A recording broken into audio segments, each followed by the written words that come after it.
Muito bem, pessoal, bem-vindos a mais uma aula aqui de Direito Constitucional na PIC Curso. Você que está se preparando aí para o concurso do TJ, né, pegando firme aí que a prova está chegando. Então vamos lá, vamos falar aqui agora sobre direitos e garantias fundamentais. É um assunto que não é importante para a sua prova. É fundamental, tá certo? O nome já está dizendo, direitos e garantias fundamentais. E para a sua prova também é fundamental. Então é importante a gente entender o que são esses direitos e garantias fundamentais. Eu vou falar também um pouco sobre a evolução histórica, sobre as chamadas dimensões ou gerações de direitos fundamentais, que é um assunto que está caindo bastante em prova. Antes, essa parte de direitos e garantias fundamentais, que não está na Constituição, que é a construção da doutrina, era coisa que só caía em prova para concurso de nível superior. Eu me lembro, quando comecei para estudar para concurso, não faz tanto tempo assim, deixa eu deixar claro, tá certo? Alguns poucos anos atrás, quando o concurso de nível médio, a gente só estudava a letra da Constituição. Concurso de nível médio, exemplo, escrevente do TJ, era só guardar o texto da Constituição, você arrasava na prova, você gabaritava na prova. Hoje, cada vez mais, até mesmo os concursos de nível médio, eles estão exigindo alguns conhecimentos fora do texto da Constituição, que é o que a gente chama de doutrina.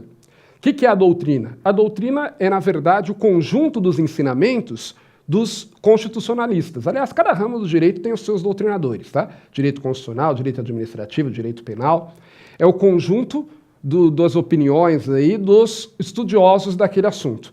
Então, no direito constitucional, você tem os juristas do direito constitucional, que vão construir a chamada doutrina, que vai ser importante para interpretar a Constituição e também para fazer a chamada integração da Constituição. O que é integração? É para preencher aquelas lacunas que a Constituição deixa. Porque você sabe que a Constituição ela é bastante genérica, né? Ela não entra muito em detalhes. Então, às vezes, surgem algumas lacunas e os doutrinadores são importantes nesse aspecto. Aliás, as próprias decisões do Supremo, por exemplo, muitas vezes são amparadas na doutrina, né? Na opinião dos estudiosos do direito constitucional. Então, esses direitos e garantias fundamentais, antes de entrarmos no texto da Constituição, nesse bloco eu vou falar aqui com vocês sobre algumas coisas importantes que é essencial que você saiba para a sua prova. Primeiro vamos falar do conceito. A Constituição não define o que são direitos e garantias fundamentais, só diz quais são, mas é importante a gente entender o conceito. Vamos lá. E aí o nome já está dizendo, o nome já dá uma dica grande para a gente. O que são os direitos e garantias fundamentais? São aqueles direitos que são mais importantes, são aqueles que o Estado deve estar mais atento em buscar preservar. São aqueles direitos que o cidadão pode exigir do Estado seu cumprimento. Porque nós temos inúmeros direitos, não é isso? Então nós temos inúmeros direitos que todo dia nós exercemos esses direitos. Por exemplo, quando você pega um ônibus e você vai lá e paga a passagem do ônibus, seja em dinheiro, seja através do cartão lá do ônibus, você tem o direito de ser transportado até o ponto em que você pede para descer, é um direito que você tem. Quando você vai à padaria e compra um pãozinho lá, compra o que quer que seja na padaria, você dá o dinheiro e você tem o direito de levar o pãozinho embora e o pão tem que estar em boas condições de ser consumido, não é isso? Sim, que se tiver um pão, por exemplo, estragado, a padaria tem que ir lá e trocar para você. Quando você chega no seu trabalho, você tem o direito de utilizar-se lá do ambiente de trabalho para produzir e no final do mês você tem o direito de receber. Então, nós exercemos os nossos direitos todos os dias, mesmo sem parar para pensar nisso. Mas existem alguns direitos que são mais importantes e que a Constituição entende que o Estado tem a obrigação de zelar por eles, que são chamados direitos e garantias fundamentais. Então, entre todos aqueles inúmeros direitos que nós temos, existem alguns que o Estado deve tomar mais cuidado para preservá-los e o cidadão pode exigir o seu cumprimento por parte do Estado. Se o Estado não estiver cumprindo, não estiver respeitando, ele pode entrar com uma ação na Justiça exigindo. Esses são os chamados direitos e garantias fundamentais. Pode entrar com ação contra o próprio Estado. Tá? Qual que é a diferença de direitos e garantias? Direito é aquilo que a lei me dá, não é aquele direito que a lei me dá que eu posso exercer. A garantia é a forma de assegurar esse direito na Justiça. Vou dar um exemplo. Todos nós temos o direito de locomoção, não é isso? Então, todos nós podemos nos locomover dentro do país à vontade. Se te der uma louca, se você quiser sair daqui de São Paulo e ir para o Acre a pé, você pode? Pode, não precisa pedir autorização para ninguém, né? Pode sair de bicicleta, pode sair de carro, pode sair de avião, Não precisa pedir autorização para se deslocar dentro do território nacional. É livre a locomoção aqui dentro. Agora, vamos imaginar que você seja preso injustamente. Então, você está preso de uma forma ilegal. Então, o seu direito de locomoção está sendo prejudicado. Aí você tem uma garantia, que é, por exemplo, o habeas corpus. Então, a garantia é a forma de você assegurar o cumprimento do direito quando ele for violado. Outro exemplo. Se o Estado te causa um prejuízo, você tem o direito de pedir a indenização ao Estado. Vamos imaginar que um servidor público, dirigindo um veículo público, ele bata no seu automóvel. Aí você vai ter direito de ser indenizado pelo Estado. Se o Estado não quiser te pagar amigavelmente, existe uma garantia que você tem, que é a ação judicial. Você pode entrar com uma ação judicial exigindo que o Estado pague. Então, direito é aquilo que eu posso exigir. A garantia, aquilo que eu posso exigir do Estado. A garantia é a forma como eu vou exercê-lo, a forma como eu vou assegurar, normalmente através de ações judiciais. Tá? Então, direitos e garantias fundamentais são aqueles que são mais importantes, o Estado deve procurar preservá-los de forma mais atenta, deve estar atento a eles. E aí nós vamos entrar no segundo ponto importante, que é a evolução dos direitos e garantias fundamentais. A chamada evolução histórica. Porque você concorda comigo que o conceito, né, do que são direitos mais importantes ou menos importantes, o que são direitos e garantias fundamentais, pode variar de pessoa para pessoa, de época para época? Pode variar, né? Então, inclusive, nós vamos ver, isso aqui é importante para a prova, que esse conceito do que são direitos e garantias fundamentais, ele foi mudando ao longo do tempo. Há autores que falam em até 5 gerações. Eu vou falar que o que é mais importante para a sua prova, que são as 3 primeiras, que são essas que estão mais, digamos assim, assentes, estão mais concordes na doutrina, tá certo? Na jurisprudência. As demais gerações ainda é algo muito novo, nem todo mundo concorda nessas 2 outras gerações. Então, eu vou falar das 3 gerações mais importantes que podem cair na sua prova. Nós temos a chamada primeira geração, ou primeira dimensão. Opa, virei a geração. Ou dimensão. É a mesma coisa. O que é isso, primeira geração ou dimensão? Tem a ver com o primeiro conceito que se teve de direitos e garantias fundamentais. O que eram direitos e garantias fundamentais quando começou a se falar nisso? É isso que é os direitos de primeira geração ou de primeira dimensão. Quando que começa a surgir essa ideia de direitos e garantias fundamentais? Vamos lá, o que eu já comentei com vocês, mas vamos lembrar novamente. Surge na mesma época lá do conceito de Constituição. Você está falando basicamente do quê? De uma Europa, lá na época pré-Revolução Francesa, na segunda metade do século XVIII, em que um grupo de pessoas, né, especialmente filósofos, e normalmente se reuniam em locais como lojas maçônicas, que eram um dos poucos locais em que você tinha alguma liberdade para discutir política. Tanto é que, né, que no início das repúblicas aqui nas Américas, e lá na Europa também, a política sempre esteve muito ligada à maçonaria. Né? Aquele Dan Brown, ele explora muito isso nos seus livros lá. Por quê? Porque era um plano maçônico para dominar o mundo, era isso? Não, porque na verdade essas lojas maçônicas eram um dos poucos locais que existia alguma liberdade para você discutir ideias novas. Porque se você fosse discutir abertamente na rua, dizer, olha, eu não concordo com o rei, eu acho que a gente deveria impor uma república aqui na França ou qualquer outro local, o que o rei ia fazer? Ia mandar prender a pessoa, dizendo que ele era um traidor à pátria e por aí vai, ia jogar numa masmorra, nunca mais a pessoa ia sair de lá. Então você não tinha liberdade para discutir isso nas ruas. Você não tinha liberdade para carregar uma faixa na rua e dizer, abaixo o rei. Você não tinha, né, liberdade para isso. Na igreja você também não podia discutir. Por quê? Porque a igreja se manteve, né, ao longo de toda a Idade Média, ao longo dos séculos aí, ela se manteve justamente com uma pretensa neutralidade à política, não é? Então, claro que a igreja influenciou muito na política durante a Idade Média na Europa, por exemplo, mas, em tese, a igreja não se misturava com a política. Tanto é que, né, a igreja dizia, tinha um poder temporal, que era o poder que os reis exerciam, e tinha o poder espiritual, que era exercido pelo Papa. Mas as duas coisas não se misturavam. Uma forma da igreja, né, dizer, ó, eu não quero entrar nessas brigas políticas para não me prejudicar. Então você não podia discutir política na igreja, o padre não ia deixar. Então, um dos poucos locais em que havia alguma liberdade para isso eram nas chamadas lojas maçônicas. Tanto é que quando depois começou a se dar liberdade política, liberdade para as pessoas discutirem política abertamente, as lojas maçônicas perderam essa importância política que tinham antes, né? Que aí você começou, por exemplo, a permitir a discussão isso em locais abertos, qualquer pessoa participasse, teve a criação dos partidos políticos, e aí, pouco a pouco, a maçonaria foi perdendo essa importância na política. Mas, quando surgiu essa ideia de direitos e garantias fundamentais, né, esse conceito surgiu lá na França, basicamente, acabou se espalhando, especialmente através, né, dessas lojas maçônicas, para as Américas. E tanto é que o movimento de Revolução Francesa e o movimento de processo de independência dos países das Américas são movimentos gêmeos. Surgiram na mesma época, baseados nas mesmas ideias. E qual que era a ideia de direito e garantia fundamental naquela época? Esses direitos de primeira geração ou de primeira dimensão? É a segunda metade do século XVIII, tá?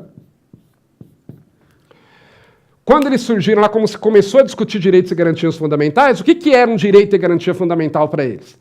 Para pensar um pouquinho. Era uma época em que você não tinha liberdade nenhuma. O poder dos reis estava no seu auge, era o chamado absolutismo do rei, do poder real.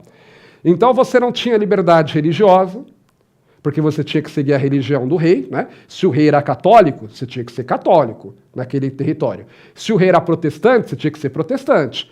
Alguns governantes davam alguma liberdade para os seus súditos. Então tinha alguns reis que eram mais tolerantes em relação a outras religiões. Mas a regra era que você tinha que seguir a religião oficial lá do rei, do reino.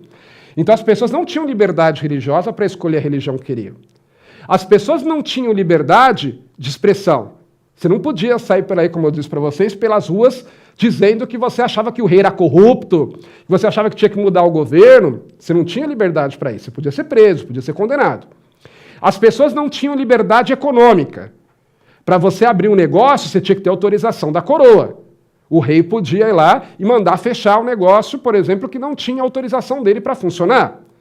Você não tinha, às vezes, até a liberdade de locomoção, você não tinha. Então, por exemplo, né, que era característico da Idade Média e acabou perdurando até durante a Idade Moderna, o sistema de colonato, em que a pessoa nascia numa determinada família que cultivava um determinado pedaço de terra, era um camponês.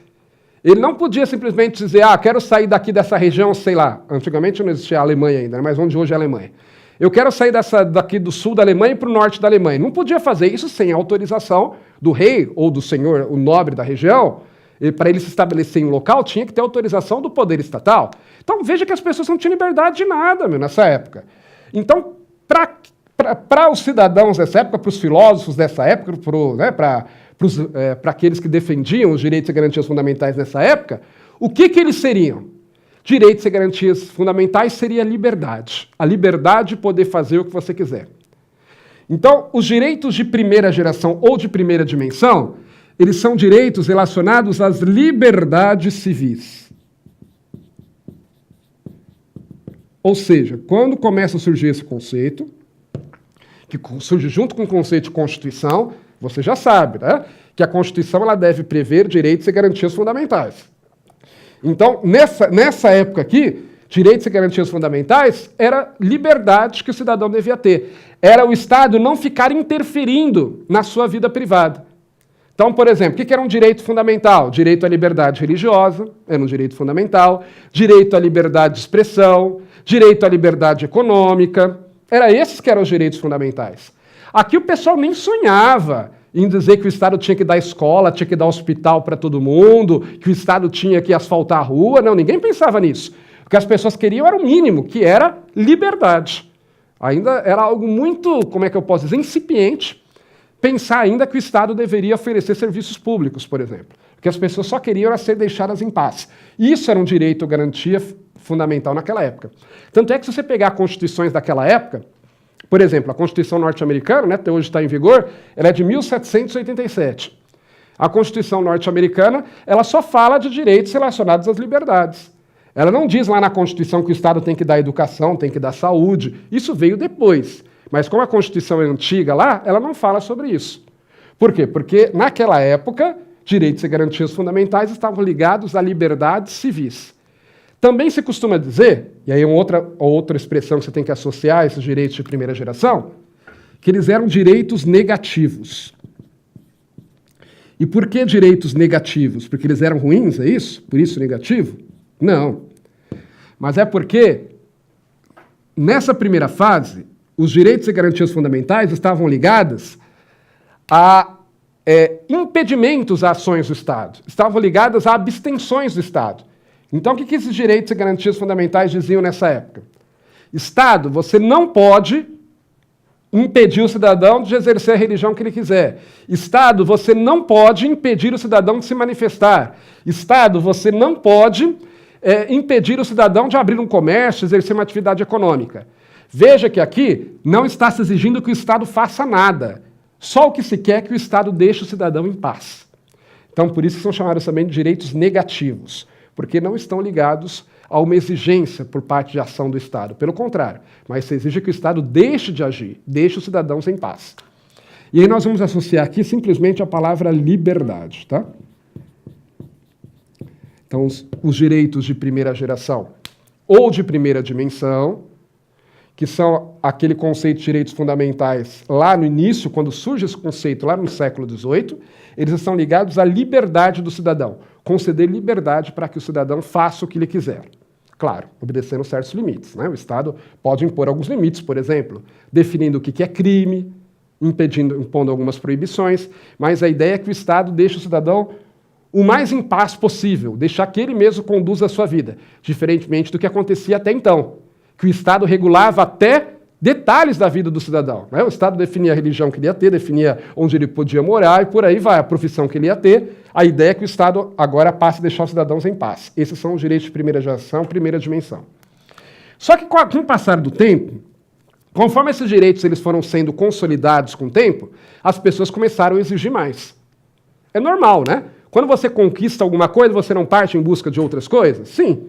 Então, da mesma forma, a partir do momento que esses direitos aqui, eles passaram a ser reconhecidos de fato pelo Estado, em que o Estado começou a, vamos dizer assim, exercer uma cultura de respeito às liberdades individuais, aí os cidadãos começaram a exigir mais.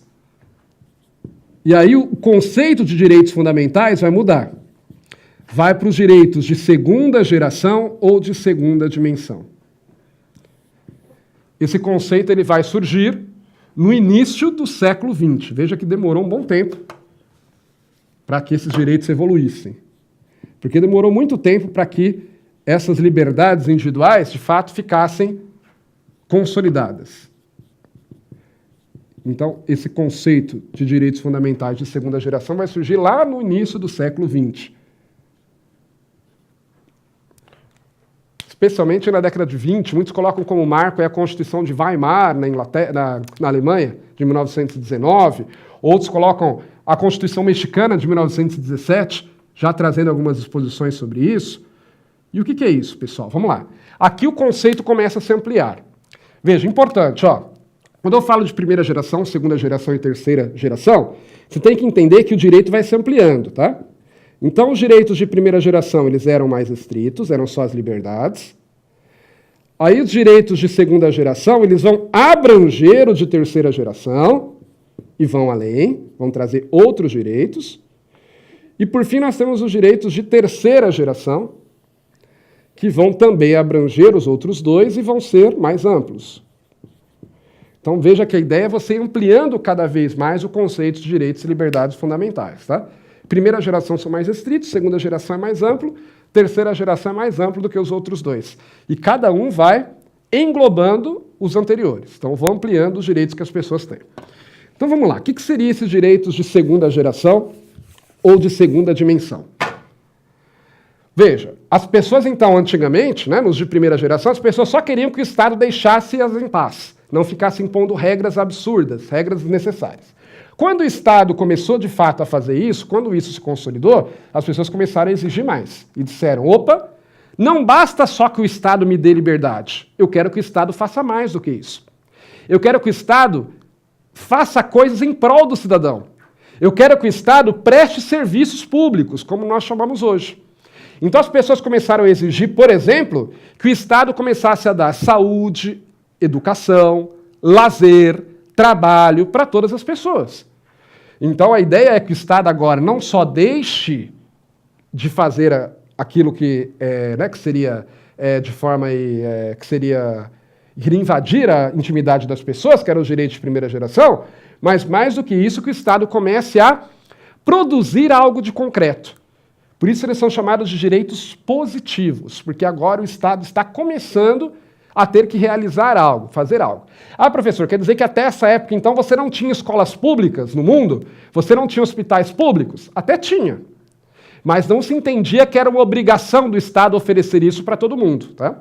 Então você tinha, por exemplo, no Brasil, no século XIX, você tinha algumas escolas públicas, mas eram muito poucas. Não tinha essa ideia, não, o Estado tem que dar educação para todo mundo, como hoje nós entendemos.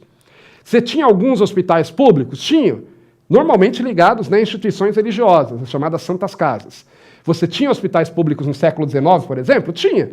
Mas não havia essa ideia que nós temos hoje de que o Estado tem que dar ter hospital para todo mundo, posto de saúde para atender todo mundo. Então isso começa a surgir lá no início do século XX. E aí eles vão ser ligados aos chamados direitos sociais.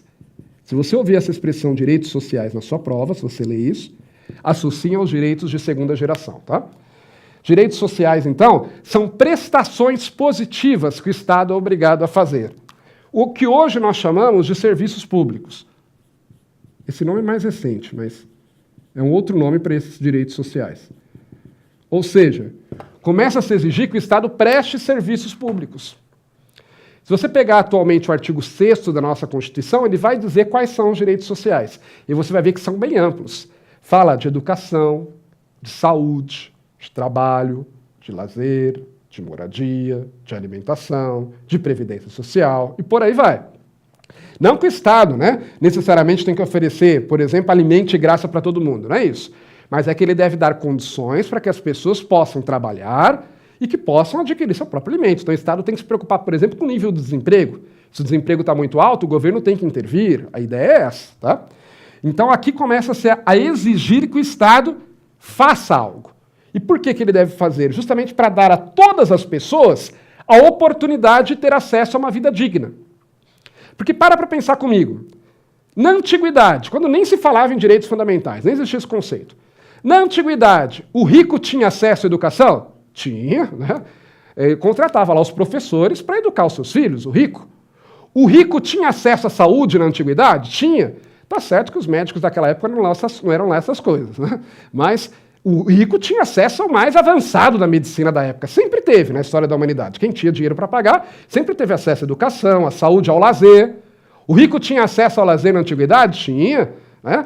Então, as pessoas que tinham dinheiro para pagar sempre tiveram acesso àquilo que é necessário para ter uma vida digna segundo o padrão da época. O problema é que a grande maioria das pessoas não tinha dinheiro para pagar e ficavam sem esses direitos. Então, qual que é a ideia dos direitos de segunda geração? É que o Estado ofereça, principalmente para aqueles que não têm condições de pagar, o acesso a uma vida digna. E aí nós vamos associar aqui a palavra igualdade. Então, se aparecer a palavra igualdade se referindo aos direitos fundamentais, você associa os direitos de segunda geração. Lembra, de primeira geração era liberdade, de segunda geração é igualdade. Por que igualdade? Volto a dizer. Porque a ideia é que o Estado permita que até mesmo que aquele que não tem recursos tenha acesso à educação, à saúde, ao lazer.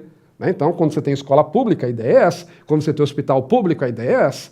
Porque o rico, ele não precisa da escola pública e não precisa do hospital público. Ele pode pagar particular. Agora, o pobre não. Então, a ideia é que o Estado ofereça para o pobre também, né, aqueles direitos básicos para que ele tenha uma vida digna. Por isso que nós vamos associar aqui a igualdade. Ok? Muito bem. E aí, só que ainda foi evoluindo ainda mais. E aí, por volta ali de meados do século XX, nós temos o surgimento dos chamados direitos de terceira geração. Ou de terceira dimensão. Que vão surgir lá em meados do século XX.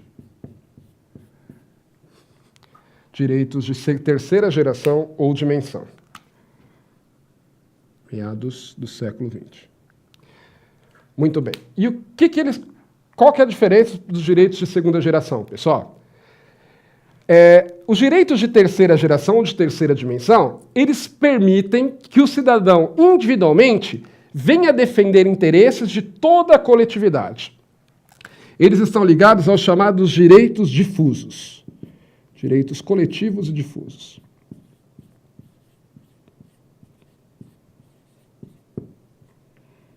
Direitos coletivos e difusos.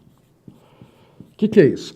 Direitos coletivos são aqueles que pertencem a um grupo grande de pessoas e qualquer um pode defender esse direito. Direitos difusos são aqueles que pertencem a todos os cidadãos, a todas as pessoas, e qualquer um também pode defendê-los. Vou dar um exemplo. Quem tem direito ao meio ambiente equilibrado? Todas as pessoas. Então, por exemplo, você vai passar as férias num local, e aí um local que você sempre gostou de passar as férias, e você percebe que tem uma empresa lá que está poluindo o rio. Onde você passava ali a sua infância, você ia nadar naquele rio, e você percebe que tem uma empresa poluindo. Só que você não mora ali, você vai lá eventualmente. Você pode entrar com uma ação contra essa empresa para que ela pare de poluir o rio? Pode. Veja, você não mora na região, você não está sendo, vamos dizer assim, prejudicado diretamente, mas você pode entrar com ação porque o direito ao meio ambiente equilibrado é um direito de todas as pessoas. E qualquer um pode entrar com uma ação defendendo esse direito. Direito à paz, direito ao progresso, são direitos difusos. Qual que era a ideia antes do surgimento dos direitos de terceira dimensão? A ideia era que, para que eu pudesse pleitear um direito em juízo, eu tinha que mostrar que eu estava sendo prejudicado por alguém. Se eu não demonstrasse o prejuízo direto, o juiz ia dizer, então você não tem interesse de agir? Para que você está entrando com a ação se você não está sendo prejudicado diretamente? Quando surge esse direito de terceira dimensão, a coisa começa a mudar. Aí o judiciário passa a reconhecer o seguinte, não, a pessoa mesmo não tendo como comprovar o interesse direto, é um direito que interessa a todo mundo, ele pode pode entrar com essa ação para defender esse direito. O exemplo é a ação popular, que está prevista lá no artigo 5º da nossa Constituição, mais à frente nós vamos falar sobre isso, que fala que a ação popular é justamente para defender esses direitos coletivos, esses direitos difusos. Tá? Então a ideia é que agora qualquer cidadão possa defender os direitos que são da coletividade em geral. E aí nós vamos associá-lo a palavra fraternidade ou solidariedade. Mesma coisa, fraternidade ou solidariedade. Por quê? Porque eu agora, individualmente, posso entrar com uma ação para defender esses direitos que são dos cidadãos em geral. Estou sendo solidário. Eu não estou preocupando só comigo mesmo, estou preocupando com a comunidade em geral. E aí, se você observar bem, você vai ver que dá para associar cada uma dessas gerações a uma das palavras lá do lema da Revolução Francesa. Qual que era o lema da Revolução Francesa? Liberdade, igualdade e fraternidade. Então, a ideia é justamente essa, tá? Veja que eles vão, volto a dizer, eles vão se ampliando. Os direitos de terceira dimensão abrangem as liberdades individuais? Sim. Os direitos de terceira dimensão abrangem os direitos sociais? Sim. A nossa Constituição, qual foi a geração de direitos fundamentais que ela abarcou, que ela adotou? Os de terceira geração, até porque ela é de 88, né? E esses direitos de terceira geração surgiram lá em meados do século XX. Portanto, ela já nasceu sob a égide dos direitos de terceira geração, direitos de terceira dimensão. Então, ela vai prever tanto direitos individuais, como direitos sociais, como direitos coletivos e difusos. Ok? Em relação à geração dos direitos fundamentais, importante você guardar para a sua prova. Existem outras gerações? Alguns autores hoje começam a falar de direito de quarta geração, direito de quinta geração. Mas para a sua prova, normalmente vai cair esses três, que são aquelas três gerações que estão mais já consolidadas na doutrina, né? Porque, claro, cada dia alguém pode trazer uma ideia nova, alguém pode falar que nós somos direito de 10ª geração e ele fazer a classificação dele. Mas o que vai interessar para a prova é aquela classificação que já está mais aceita na doutrina, que no caso é essa classificação das três gerações, das três dimensões, ok? Em relação à Constituição Federal, como ela adota os direitos de três gerações, e ela vai falar só que na hora que ela está falando sobre esses direitos, a classificação não é de acordo com as gerações. Ela vai dividir os direitos e garantias fundamentais da seguinte forma. Ela vai mais ou menos seguir uma sistemática. Então, no artigo 5º, eu vou colocar o seguinte, ela vai falar dos direitos e deveres individuais e coletivos, que são aqueles direitos de liberdade, tá certo? Direitos e deveres. Mas também tem de terceira geração aqui no meio. Direitos e deveres individuais e coletivos é o capítulo que vai ser trazido pelo artigo 5º da nossa Constituição. O artigo 5º vai falar dos direitos e deveres individuais e coletivos. São direitos de primeira geração e também alguns de terceira geração. Ela vai falar sobre os direitos sociais nos artigos 6º ao 11º, ao 11. Vai falar dos direitos sociais. Isso não quer dizer que os direitos sociais estão só ali, mas é que ela vai tratar, dar uma introdução sobre eles nesses artigos. Lá na frente ela vai falar melhor, tá? Então, por exemplo, o artigo 6º diz que é um direito social a educação, mas lá na frente ela vai falar melhor sobre educação, bem lá na frente. O artigo 6º diz que é direito social à saúde. Lá na frente a Constituição vai falar sobre saúde. Aí, a partir do artigo 12, vai falar dos direitos de nacionalidade, os direitos da nacionalidade. Que, na verdade, são considerados direitos de primeira geração. Por isso que eu falei, ela não segue essa sistemática primeira, segunda e terceira geração, não. Ela trata por assuntos. Os direitos de nacionalidade estão nos artigos 12 e 13. Depois, outro capítulo é sobre direitos políticos, que são os direitos relacionados à participação do cidadão na vida política do país, que estão nos artigos 14 a 16. E, por fim, ela vai falar dos direitos relacionados aos partidos políticos,